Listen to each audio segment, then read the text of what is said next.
हम देखो आज पढ़ाएंगे तुमको triangle law of vector addition. इसे मेनली दो फॉर्म आएगा ट्रायंगल लॉ में। एक आएगा तुमको मैग्नीट्यूड फॉर्म। देखो एक चीज निश्चिंत हो जाओ, जब भी तुमको लिखा रहेगा मैग्नीट्यूड फॉर्म, इसका मतलब यहां पर फिजिक्स कहीं नहीं है, सिर्फ मैथ्स है, क्योंकि मैग्नीट्यूड मतलब लंबाई होता है। और दूसरा आता है वेक्टर फॉर्म। यहां पर बेसिकली फिजिक्स आएगा और यहां पे तुमको एरो देखना है। एरो का बहुत इंपॉर्टेंट रोल होगा ये चीज। तो स्टार्ट करते हैं, है ना। एकदम इजी है, समझना पहले। देखो तुम कहीं से भी स्टार्ट करो, किसी भी जगह से स्टार्ट करो और वापस अगर फिर से वहीं पे आ जाते हो तो ये पक्का है कि डिस्प्लेसमेंट क्या होगा, जीरो होगा। बस इसी कॉन्सेप्ट को ध्यान में रखना है कि कहीं से भी स्टार्ट करें, वापस फिर से वहीं आ जाए तो डिस्प्लेसमेंट क्या होगा, जीरो होगा, है ना। अब ट्रायंगल लॉ रहे या पैरेललोग्राम लॉ रहे या कोई भी लॉ रहे, कॉन्सेप्ट एक ही है। पॉलीगन लॉ बोलते हैं। पॉलीगन मतलब कई सारा साइड रहेगा, है ना। तो क्या है, जहां से स्टार्ट करो वापस फिर से वहीं आ जाए। जैसे फॉर एग्जांपल ये दिया हुआ vector A, vector B, vector C, vector D, vector E, vector F. तो तुम एक काम करो, यहां चलना स्टार्ट करो। तो क्या लिखोगे, vector A plus vector B plus vector C plus vector D plus vector E plus vector F equal to 0। क्योंकि यहां से स्टार्ट किया और वापस फिर से यहीं पे आ गए तो नेट क्या हो जाएगा, डिस्प्लेसमेंट 0 हो जाएगा। एक चीज और है, अगर ये है vector A, for example 3 metre I cap, इसका मतलब यहां से यहां तक का लेंथ हो गया 3 मीटर और डायरेक्शन हो गया एक्स एक्सिस यानी आई कैप। अच्छा, उतना ही लंबा रहेगा ये, सिर्फ जितना लेंथ इसका उतना ही लेंथ इसका भी है, यानी ये भी हो गया 3 मीटर। लेकिन ये जा रहा है इधर और इसको भेज देते हैं उल्टा, तो तुम बोलोगे ना ये माइनस एक्स एक्सिस में जा रहा है। तो क्या तुम इसको लिख दो 3 मीटर माइनस आई कैप, यानी माइनस 3 मीटर आई कैप। तो इसमें और इसमें देखो, ऑब्जर्व करो क्या अंतर है। इसमें है 3 मीटर आई कैप, इसमें है इसमें है 3 मीटर आई कैप, इसमें माइनस 3 मीटर आई कैप। यानी अगर एरो उल्टा कर देंगे तो आगे माइनस लग जा रहा है। यानी तुम अगर चाहो तो इतना को फिर से ए लिख सकते हो और आगे माइनस है तो माइनस है। तो अगर कोई इस तरफ चलता है तो अगर इसको वेक्टर ए से लिखे हैं तो उतना ही अगर उल्टा डायरेक्शन में चलता है तो उसको माइनस ए से लिखते हैं, नेगेटिव वेक्टर हो गया। तो यहां पे देखना, इस जगह इस कॉन्सेप्ट का यूज भी है ना। जैसे अगर ये बी को उल्टा देंगे, डायरेक्शन चेंज कर दिया, डी को अपोजिट कर दिए, ई को अपोजिट कर दिए, तो कोई फर्क नहीं पड़ने वाला। देखो ध्यान देना, यहां से स्टार्ट करो वापस फिर से यहीं आ जाओ। देखो तो क्या है, वेक्टर ए, ये मेरा उंगली है, हम इस दिशा में जा रहे हैं, माइनस वेक्टर बी। क्यों लिखा माइनस वेक्टर, क्योंकि हम जा रहे हैं इधर और ये आ रहा है उल्टा, plus vector C minus vector D minus vector E plus vector F equal to 0।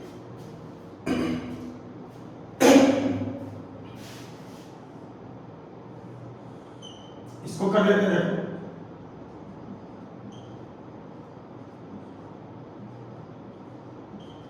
कहीं से स्टार्ट करो और वापस वहीं आ जाए। देखो तो A plus B minus C plus D equal to 0। जहां से स्टार्ट करेंगे वापस वहीं आ जाएंगे। अगर डायरेक्शन उल्टा होगा तो माइनस लिखेंगे। अच्छा, ट्रायंगल लॉ में क्या होगा? ट्रायंगल लॉ में 3 साइड होगा बस। हम लोग को इतना पढ़ना भी नहीं है, हमको ट्रायंगल लॉ पढ़ना है 11 12 में। ए बी ये सी, क्या लिखोगे? A plus B plus C equal to 0, है ना? यही अगर एरो उल्टा देगा तब अब क्या होगा? A plus B minus C equal to 0। इसका मतलब A plus B equal to क्या हो गया? सी। ये चीज तो हमको पढ़ना है सिलेबस में क्या? ट्रायंगल लॉ, है ना? और ट्रायंगल लॉ में क्या एक कॉन्सेप्ट है, छोटा सा कॉन्सेप्ट है ना? मेनली कॉन्सेप्ट तो ये है कि जहां से स्टार्ट किए वापस वहीं आ जाओ, जो जो मिलेगा सबको लिखोगे, इक्वल टू 0 करोगे। क्यों ऐसा करोगे? क्योंकि जहां से स्टार्ट किए अगर वापस वहीं आ जाते हैं तो हमें पता है कि टोटल डिस्प्लेसमेंट कितना होता है? 0 होता है। यही कॉन्सेप्ट यूज करेंगे। अब देखो यहां जैसे ये एक ट्रायंगल दे दिया है, ये ए है, ये बी है और ये सी। तो क्या लिखोगे? A plus B minus C equal to A plus B, इधर उल्टा चल रहा है तभी तुरंत बोले तो क्या लिखेगा? A plus B equal to क्या लिखेगा? सी। यहां पर ध्यान देना, अगर कोई भी वेक्टर, चूंकि ट्रायंगल है, ट्रायंगल में 3 ही साइड होगा, तो अगर कोई ऐसा वेक्टर जो रिमेनिंग 2 का सम बताता है, यानी बाकी 2 का सम बताता है, तो उस वेक्टर को बोलते हैं रिजल्टेंट। रिजल्टेंट मतलब उसका सम, उसका निष्कर्ष। जैसा कि बोलते ये है,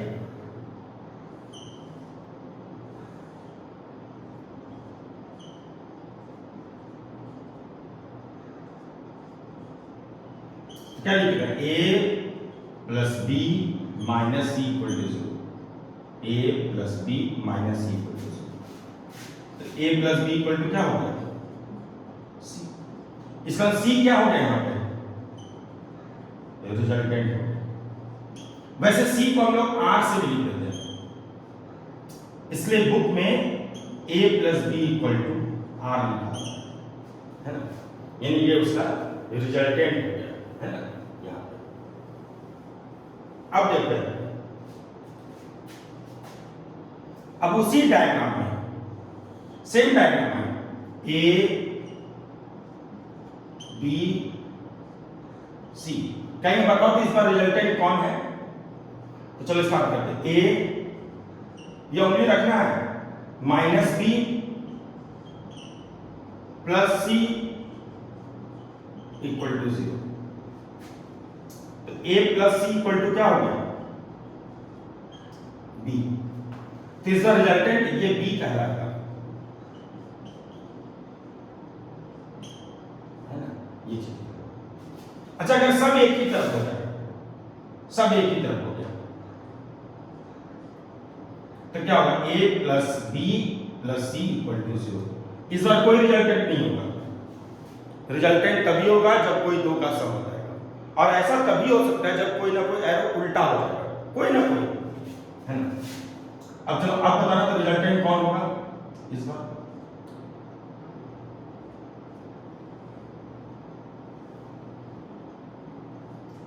ए minus B minus C equal to 0। तो ए इक्वल टू क्या हो जाएगा? B plus C. तो इसका रिजल्टेंट कौन हो गया? ए हो गया। यानी जब तक कोई ना कोई एक एरो उल्टा नहीं होगा तब तक रिजल्टेंट नहीं हो सकता है ना? तो रिजल्टेंट क्या बोले? जो 2 का सम बताता है उसको क्या बोलते हैं? रिजल्टेंट बोलते हैं, है ना? ये चीज। ऐसा नहीं कि आर से लिख दिया है तो रिजल्टेंट होगा, ऐसा नहीं। कई बार होता है, कंफ्यूज करने के लिए कर देता है। जैसे देखो तो ये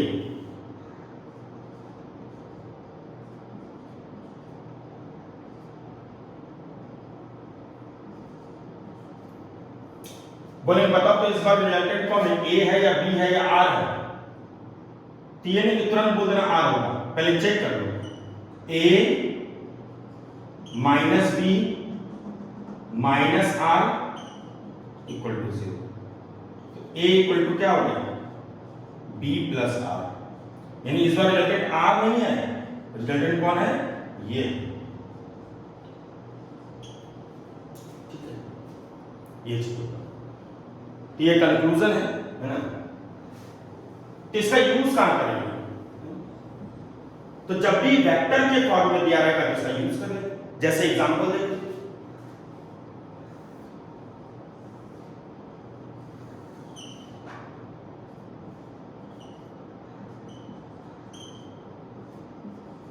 कर बताओ तो आर कितना होगा। देखो ये वेक्टर के फॉर्म में, ये दिया हुआ है 3i + 4j, ये दिया हुआ है 6i + 8j।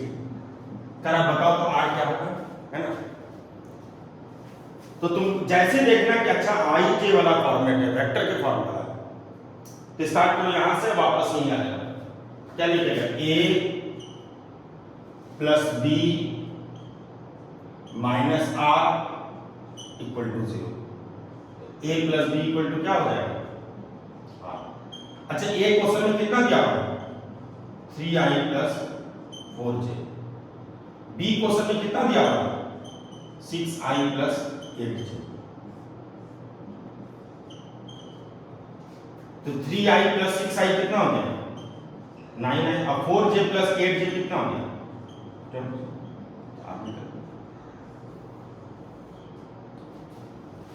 यानी इस तरह कॉन्सेप्ट वहां पर यूज करेंगे जहां पर वेक्टर के फॉर्म में रहेगा, है ना, तब यूज करेंगे इसको। अब आता है magnitude form. Magnitude form simple mathematics है और कुछ नहीं।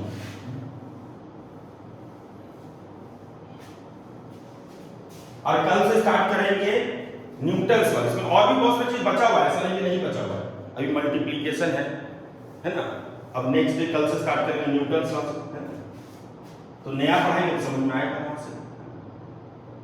और इसको भी वेक्टर को स्टार्टिंग से देखोगे, जो भी न्यू स्टूडेंट ज्वाइन किए हो वो स्टार्टिंग से देखोगे ना, वो क्लास 1 से, है ना।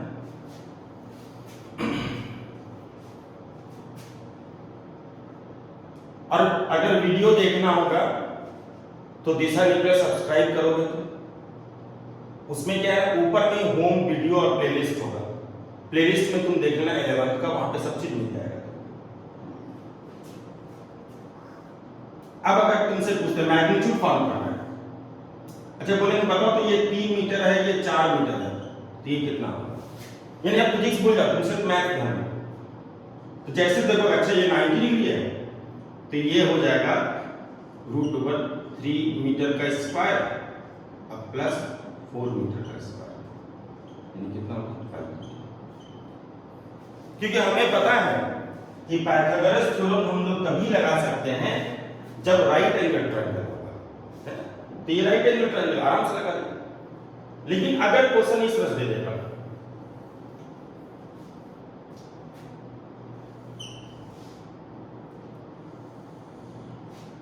ये 3 मीटर है, ये 4 मीटर है, कर बताओ तो ये कितना होगा। और ये एंगल दिया हुआ है कितना है, 60 डिग्री। ठीक, तो यहां से यहां तक लेंथ दे दिया है 3 मीटर, और यहां से आकर लेंथ दे दिया है 4 मीटर। इसको ए लिख दिए, इसको बी लिख देते हैं, इसको सी लिख देते हैं। तो क्या यहां पर लगा सकते हैं क्या पाइथागोरस, तो तुम बोलोगे नहीं, पाइथागोरस उसी जगह लग सकता है जब राइट एंगल ट्रायंगल होगा। ये तो राइट एंगल ट्रायंगल है, कोई 90 डिग्री है इसमें, देखो तो नहीं है, तो इसमें पाइथागोरस नहीं लगेगा। ठीक, छोटा सा कंस्ट्रक्शन करना है हमको, इसको डी लिखते हैं। अच्छा ये गिवन है, तो ये एक राइट एंगल ट्रायंगल बन रहा है, देखो तो क्या तुमको ये दिया हुआ है कि ये और ये निकाल सकते हो, तो तुम बोलोगे हाँ निकाल सकते हो। तो तुम सिर्फ देखना ये छोटा सा ट्रायंगल, इन ट्रायंगल ABD, हम बताए थे कि एंगल के सामने क्या होता है, परपेंडिकुलर। 90 के सामने क्या होता है, हाइपोटेन्यूज, और जो बच जाता है वो क्या होता है, बेस। तो आपको h पता है और थीटा भी पता है, तो क्या हम p और b निकाल सकते हैं, एकदम निकाल सकते हैं। क्या लिखेंगे, sin 60 degree equal to p by h। sin 60 होता है √3/2, p हमको निकालना है जबकि h हमको दिया हुआ है 4 मीटर, तो p इक्वल टू कितना हो गया, 4 मीटर इंटू √3/2, तो p इक्वल टू हो गया 2√3 मीटर। यानी यहां से यहाँ तक का लंबाई निकल गया, कितना गया, 2√3 मीटर।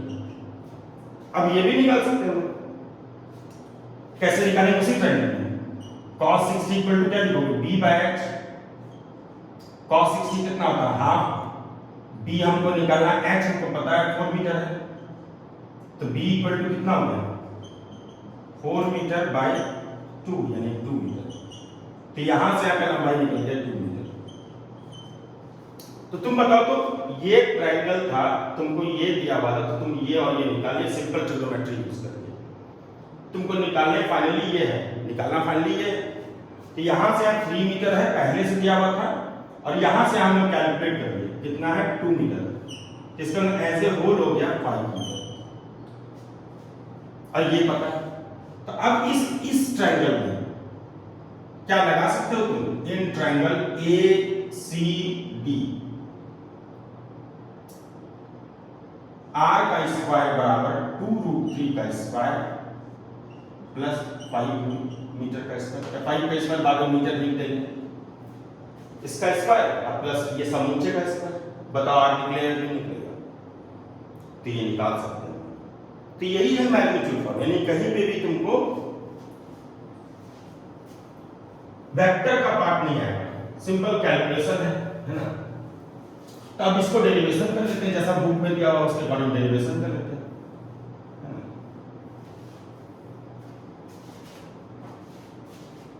कर ये एक ट्रायंगल है, देखो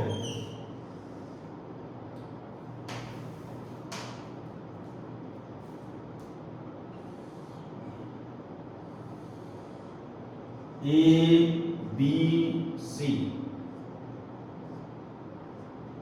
ये दिया हुआ है A, ये दिया हुआ है B, और ये दिया हुआ R। ये अभी हम लोग पढ़े कि A plus B minus R equal to 0, तो वो था वेक्टर फॉर्म। और अब हम लोग कौन सा पढ़ रहे हैं, मैग्नीट्यूड फॉर्म। यानी हमको सिर्फ क्या है कि इसका लंबाई दिया हुआ है, इसका लंबाई दिया हुआ है, इसका लंबाई दिया हुआ है, तो मैग्नीट्यूड लिखने का तरीका क्या होता है, ऐसे लिखो,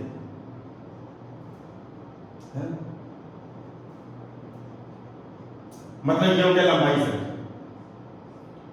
करा, बताओ ये। तो तुम चाहो तो इसको ऐसे भी लिख सकते हो, मैग्नीट्यूड लिखने का तरीका दो है, या तो तुम ऐसे लिख दो, ये ऐसे। जैसे एग्जांपल, अगर ये 3 मीटर आई कैप ऐसे पढ़ा हुआ है सबका पहले, तो कहीं बताओ तो ए का क्या है मैग्नीट्यूड, तो 3 मीटर है ना, ये चीज।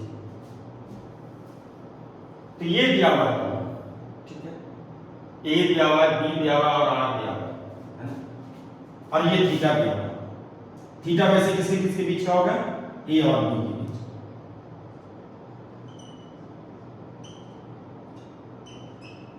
ये पूछेंगे बताओ तो ये थीटा किसके किसके बीच का एंगल है, तो तुम बोल सकते हो कि ये थीटा ए और, देखो ये ए है और ये बी है, इसको आगे बढ़ाएंगे ऐसे करके जो प्रीवियस क्लास में सिखाए थे, तो थीटा बोल सकते हैं ए और बी के बीच का एंगल। अब कंस्ट्रक्शन करते हैं, है ना। यानी क्वेश्चन में क्या दिया हुआ है, एक तरह से इसका लेंथ दिया हुआ है, जैसे अभी 4 मीटर दिया हुआ था, इसका लेंथ दिया हुआ है 3 मीटर, कह रहा बताओ इसका लेंथ क्या होगा, है ना। तो एक काम करते हैं, हम इसको ऐसे ही लिखते हैं, ज्यादा समझाओ, कौन बार बार तो लिखेगा।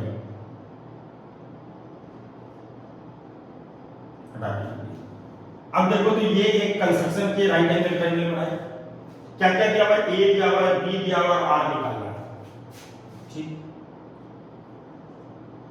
तो ये थीटा है, हम इसको डी लिख देते हैं। तो in triangle A B D क्या लिख सकते हो, sine theta equal to AD by AB, AD by AB, ये P होगा, ये H होगा और ये B होगा। अच्छा हमको AB तो दिया हुआ है क्वेश्चन, A से B तक का लेंथ तो दिया हुआ है, कितना है, स्मॉल b, तो AB इक्वल टू कितना हो गया, B साइन थीटा। इसका मतलब यहां से तक का लंबाई हमको पता है कितना है, B साइन थीटा। अब वो दिया हुआ है, हमको निकलना क्या है, BD है ना, B से D का लंबाई निकलना, तो क्या लगाएंगे, cos theta equal to BD by AB, B by H। BD हमको निकालना है जबकि हमको H दिया हुआ है कितना, स्मॉल b, तो BD कितना हो गया, B cos थीटा। इसका मतलब यहां से आकर लंबाई कितना हो गया, P cos थीटा। ये लंबाई निकाल लिया, अब ये लंबाई, ठीक। अब तो काम हो गया, ये हमको गिवन था, तो हम आराम से ये ट्रायंगल यूज किए और ये निकाल लिए। अब तुम यूज करो बड़ा वाला ट्रायंगल, इन ट्रायंगल ACD, ये बड़ा ट्रायंगल, क्या लिख सकते हो, R square equal to AD का स्क्वायर प्लस CD का स्क्वायर, या 2 मिनट R को हटा के AC लिख देते, चलो AD का स्क्वायर प्लस समूचे CD का स्क्वायर बराबर लिख सकते हैं। अच्छा AC को क्या एज्यूम किया, R, AD कितना है, A से B का लंबाई कितना है, यहां से B sin थीटा, लिख दिए B sin थीटा का स्क्वायर। अच्छा C से D का लंबाई कितना है, तो यहां से आकर लंबाई दिया हुआ था A पहले से, यहां से आकर, और ये हम लोग निकाल लिए, इसका समूचा यहां से आकर लंबाई क्या हो गया, A plus B cos theta, ये समूचा हो गया। तो C से D का लंबाई क्या लिखोगे, A plus B cos theta, और उसका स्क्वायर इसका स्क्वायर कर दें, तो AD का स्क्वायर प्लस CD का स्क्वायर। अब तो सिंपली कैलकुलेशन, इसको और ये A प्लस B का होल स्क्वायर हो जाएगा, A square plus B square plus 2AB, B की जगह खाली क्या है, B cos थीटा। अच्छा इसको पहले लिख दो, A स्क्वायर। अब इसमें और इसमें देखो तो B स्क्वायर कॉमन ले सकते हो, बोलना, तो क्या लिखोगे, sine square theta plus cos square theta, अब प्लस 2AB cos थीटा पहले से है। अब तुम्हें पता है कि sine square theta plus cos square theta कितना होता है, 1 होता है, तो R स्क्वायर इक्वल टू कितना हो गया, A square plus B square plus 2AB cos theta. तो अगर सिर्फ आप पूछेगा क्या लिखेंगे, square root of A square plus B square plus 2AB cos theta. तो मैग्नीट्यूड फॉर्म में तुमको सिर्फ किससे मतलब है, लेंथ से मतलब है। हमको क्या दिया हुआ था, यहां से यहां तक का लेंथ दिया हुआ था, और यहां से यहां तक का लेंथ दिया हुआ था, और ये थीटा दिया हुआ था। अगर तुमसे पूछे कि बताओ थीटा क्या है, तो तुम बोल सकते हो, नोट करके लिख भी देते हैं, theta is the angle between vector A and vector B। Theta किसके बीच का है, A और B के बीच का, ये बाहर है ना, तो ये B दिया हुआ था, ये A दिया हुआ था, ये पूछा गया था। हम लोग क्या किए, इस ट्रायंगल को पहले यूज किए, थीटा के सामने ये P हो गया, 90 के सामने ये H हो गया, रेस्ट बेस हो गया, sine theta equal to P by H लगा दिए, P हमको निकाला जबकि H हमको गिवन था, तो निकल गया, यहां से हम तक का लेंथ कितना होगा, B sin थीटा। ऐसे cos theta equal to B by H किए, और यहां से यहां तक का लेंथ निकल गया। तो जब यहां से यहां का लेंथ निकल गया, तो समूचा लेंथ कितना हो जाएगा, ऐसे whole A plus B cos theta, और ये B sin थीटा है। अब लगा दिए पाइथागोरस थ्योरम। क्यों लगा दिए पाइथागोरस थ्योरम, क्योंकि ये एक राइट एंगल ट्रायंगल अब बन रहा है ना, यहां से निकाल दिया। तो ये ध्यान रखना है ना, इसी को बोलते हैं मैग्नीट्यूड। चलो रहने देते हैं, है ना।